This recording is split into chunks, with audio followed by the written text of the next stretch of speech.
કરવી છે દક્ષિણ ગુજરાતના રાજકારણની।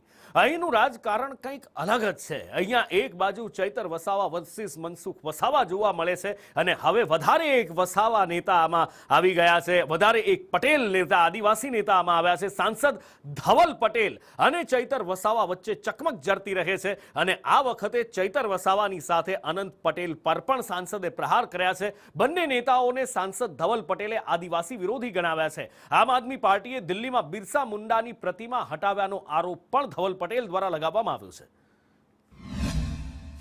ત્યારે 2024માં જાન્યુઆરીમાં જ્યારે દિલ્હીમાં આમ આદમી પાર્ટીની સરકાર હતી અને ત્યાં આદિવાસી લોકોએ ભગવાન બિરસા મુંડાજીનું સ્ટેચ્યુ લગાડ્યું, તો આમ આદમી પાર્ટીના કાર્યકર્તાઓ અને આમ આદમી પાર્ટીના નેતાઓએ એક જ દિવસમાં ભગવાન બિરસા મુંડાજીનું સ્ટેચ્યુ પણ હટાવી દીધું।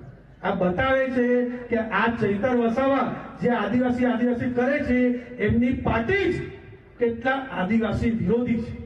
અને એટલું જ નહીં, બીજા એક ઠગ ધારાસભ્ય બાજુની વિધાનસભામાં છે વાંસદામાં, એ પણ આદિવાસી કરે છે। એમણે પણ જ્યારે રાષ્ટ્રપતિની ચૂંટણી હતી ત્યારે આદિવાસી રાષ્ટ્રપતિના વિરુદ્ધ વોટ કરવાનું કામ આ વાંસદાના ઠગ ધારાસભ્યએ ત્યારે એમને